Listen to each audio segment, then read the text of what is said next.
Got everything laid out. Bunch of tools everywhere. The parts that I'm gonna need. I'm just gonna breeze through this, guys. This is not a tutorial on how to do what I'm about to do. You can look this up as well, service manuals, online, YouTube guides, whatever. What I will be doing is timing belt, crank seal, cam seals, rear main seal, thermostat, yada yada, stuff like that. I'll be fully stripping, not fully stripping, but I'll be stripping most of this engine down. The wiring harness, the plastic covers, the hoses, whatever brackets I don't need, take it off, put all the new stuff on, and kind of leave it stripped so that I can apply what I need to. Like, I'm not using those manifolds, I'm not using those mounts in the back. But again, if you were budget minded, you could sell those on eBay. Even if you get 30 bucks, that's still money back in your pocket. Like, I'm probably not going to be using this intake, so I could sell the intake.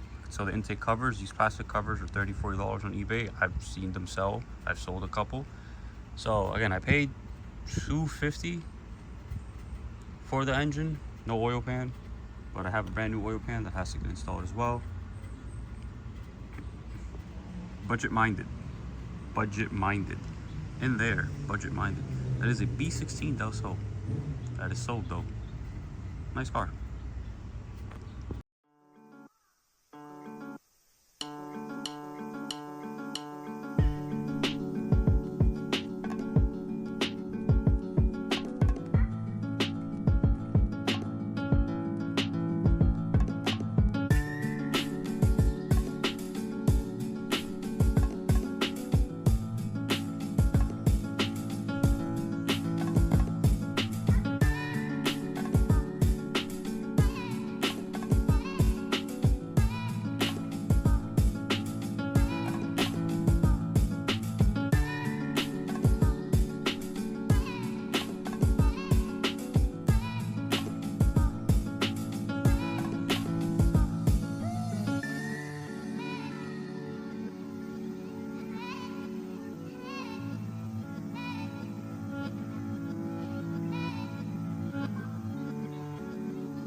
Phone died, whatever, it is what it is. But I can at least talk about this real quick.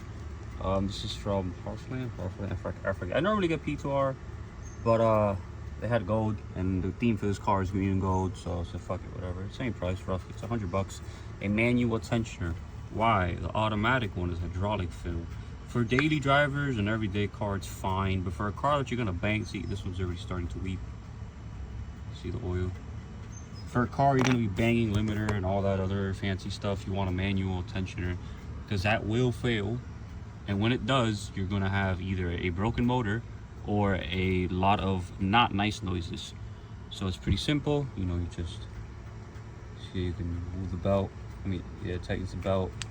It's belt going up and down.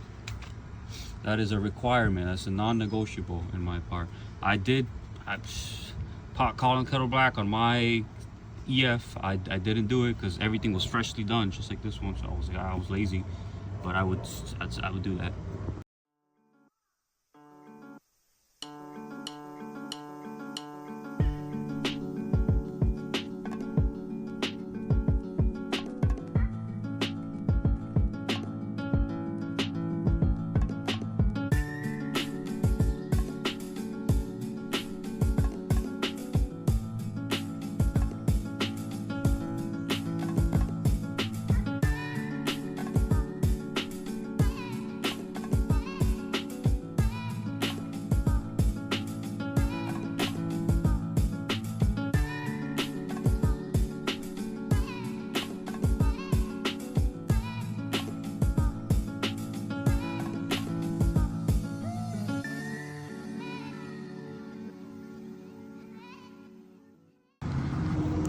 So a little bit of speaking here, popped off both valve covers with the valve latch adjustment.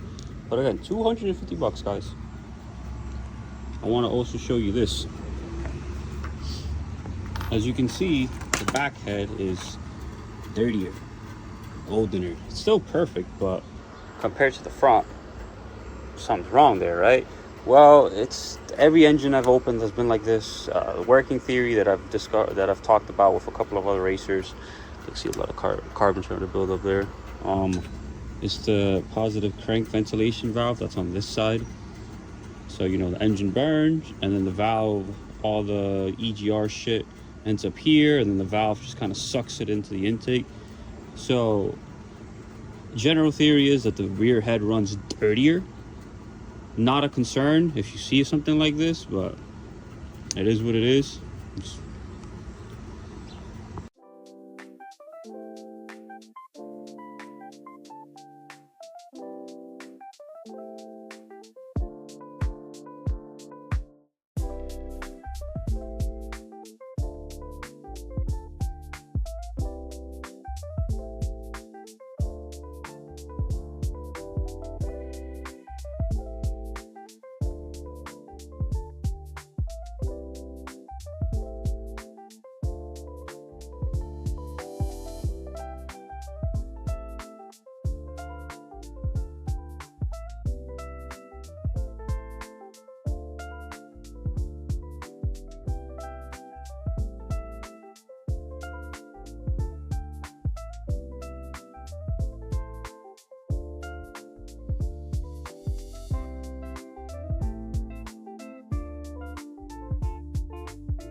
So for you guys, it's been like 2 minutes, but for me, it's been like 2 hours. I got everything that I wanted to knock down in the front, and, you know, valve latch and all that, valve covers, gaskets, all that stuff. Now I'm going to take a quick break, pick all this shit up, because obviously when you're wheeling and dealing, you just make a bunch of mess, especially when you don't have a lot of room. But this is to show you guys, you don't need a lot of room. You can do this fucking anywhere. You don't need a shop, you don't need a lift, none of that. It's nice. It's really nice, but yeah, not required. So I'm gonna pick all my mess up, and then I'm gonna do the rear main and put my oil pan on. After I do that, I'm probably gonna attach the transmission, and then I'm gonna give everything a pressure wash, transmission and engine, and a bunch of axle grease over there. Just so I have a clean work environment for when I go prep the car. So now we are in the air, suspended. As you guys can see, no pan, no pickup. So I'm gonna clean up all the silicone. Hopefully I do not die. I'm counting on you, Harbor Freight. Clean up the silicone, put some ultra flange on the pan, and seal her up so I can get cracking on my plan.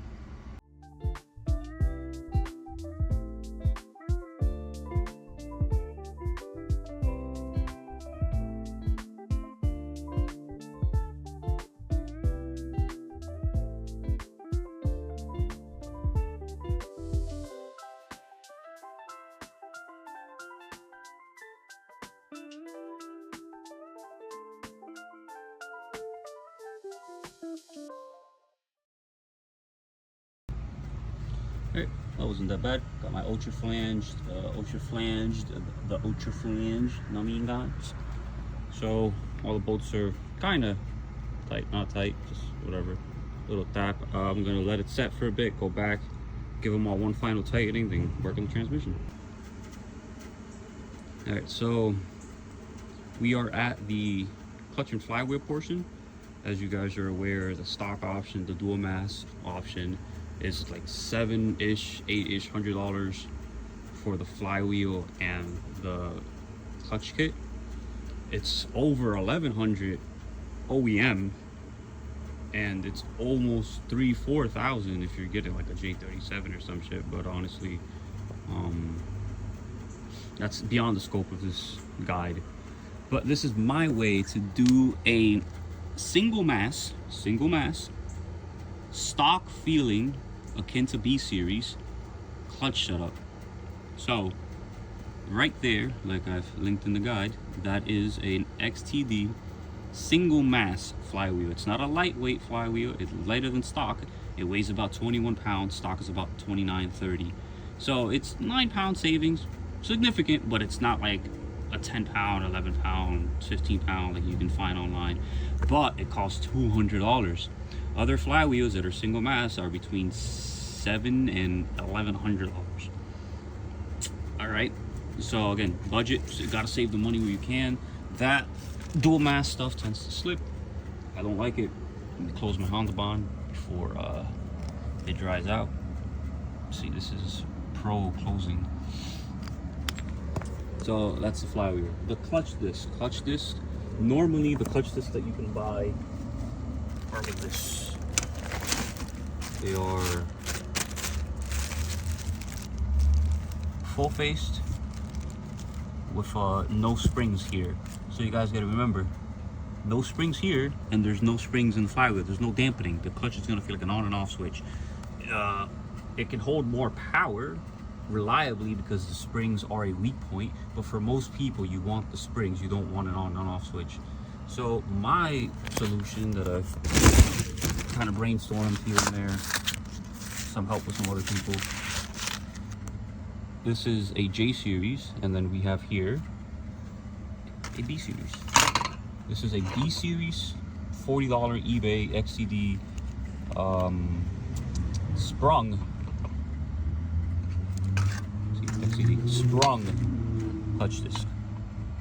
So I've tested these on 2 of my own cars and a third time I put it on a client's car. He was willing to test it out. They're combined, they have at least 30-ish thousand miles between all the cars with no issues. You can see that it is slightly smaller, which I was concerned for, but it's been holding up fine, especially because I guess, you know, ceramic, bronze, whatever you guys want to call them, pads has a more aggressive grip. So I'm really counting on them to, you know, hold it up. But I haven't been slipping. That car right there has one, has not slipped. And it's budget, it's $40. So then they share the same inner spline, believe it or not. B series, K series, J series, Honda was like, all right, you guys are sharing everything. But now we got to get rid of the self-adjusting pressure plate, which I buy these kits, which is where this clutch disc came from. I buy these kits on eBay for about 80 bucks, 90 bucks. Sometimes you can make an offer $60, $65, depending on the seller. They're everywhere. Reason being is that this is just a standard style pressure plate. No self-adjusting, no springs, none of that. But then it comes with this disc, because it assumes you're going to use a fucking action flywheel, dual mass flywheel. So the dampening would have happened there, so it would have felt better, because the self-adjusting system is really finicky. I hate it. But given that we're just doing this, technically the price range is $200, $40, $80, and it comes with the adjuster tools, some grease, throw bearing, and I have like 3 pilot bearings now, because it came with one. Oh, it feels kind of crunchy. Might want to change it. Weird. It came with one, this kit came with one. But yeah, that's a quick overview. Again, for around less than $350, I don't know, math, single mass, like stock-ish flywheel kit. Pedal feel is, I swear to God, stock or near stock feeling, especially on a hydro converted EF. So I can only imagine how like a standard 92 2000 Civic feels with like standard pedal feel. All right, I'm gonna investigate why that input bearing feels like crap. I can't put another one in the bag, and I was like, all right, cool, I got an extra one. Oh no, this feels much better. This feels like garbage. I'm gonna swap that out. Maybe that's why they gave me another one. I should have checked. Oh well. Yep, I lost. Right. There it is, installed. Nothing fancy. You know, make sure it's the right way. Spring sides going out. All in. Loctite, red Loctite on everything. And pin slides freely in and out.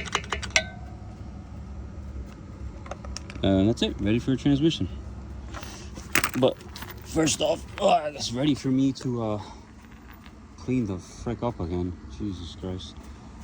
It should be time for me to torque the oil pan as well. It should be, you know, ultra flange, just 45 minutes, an hour to let it set before you give the final torque. Cool. Progress, guys. Progress. Hey guys, so got the Timu work lights out. Wow, it's kind of bright to look at. Keep working at night. It's about 9-ish, 10, I don't know, lost track of time. I got my wheel pan all tightened down, torqued down, got the clutch, flywheel, all that stuff looking good. I'm going to show you guys how to attach it, transmission and engine, because again, this whole setup is like 550 pounds. I'm 130 pounds.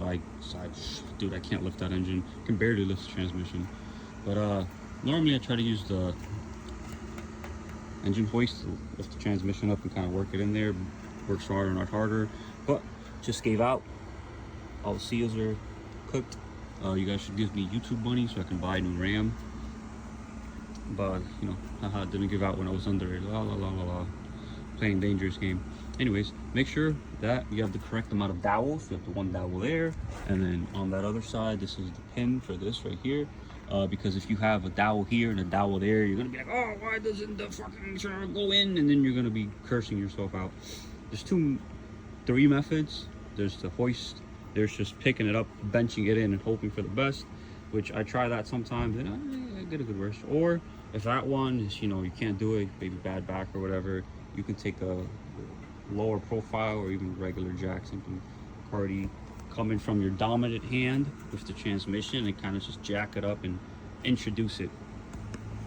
So I'm gonna sit you guys down and you guys can watch me further. First method, try to bench your in. Of course, always have your bolts ready to go. Make your threads are clean, so you're not there struggling for God knows how long.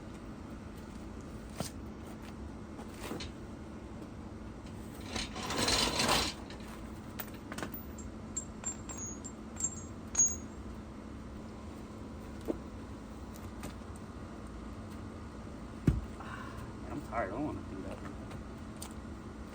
Okay.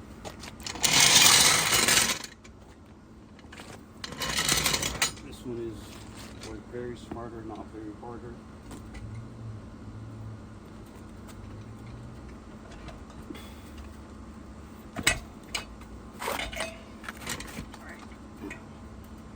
I'm not fucking 18 anymore. Just hold this in. Oh, it's not even in there. This fuck ass pin.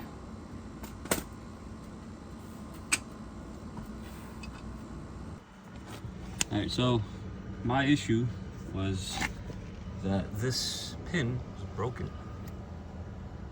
By being broken, there was a lip inside that wasn't letting the transmission pin go in. And now it's just dirty. So I cleaned them both up. Hopefully now they should just kind of go installed. Yeah, but you see, that's what I was talking about, guys.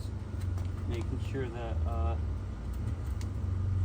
dowel pins are good to go. If not, you're gonna be struggling like I am.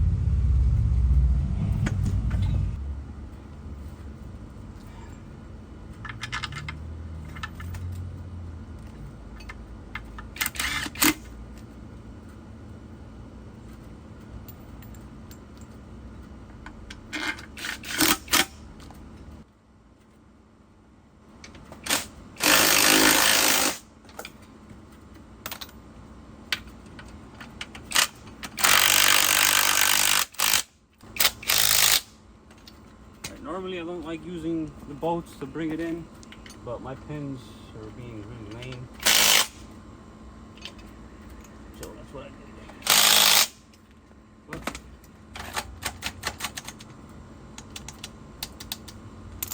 good. And then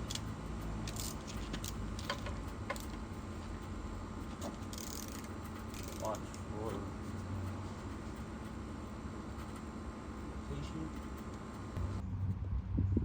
next day of engine prep. Had everything with some degreaser, pressure wash, blocked off most of the ports. This engine cleaned up very well. Zinc, zinc, zinc, all the gold zinc is still present everywhere. Zinc there, the zinc there, Valve covers look pretty presentable. I'm not gonna do anything about them now. I really don't care for painted valve covers. But yeah, great find. You guys can buy an engine just like this for nothing. This is not a one-time deal. I've bought them in this condition for $200 to $400. So get right, guys. But yep, that's all washed down. Gonna let it air dry, of course, and we're gonna start prepping the car. I'll get you guys set up, and then I'll run you through the actual instructions of how to put everything together.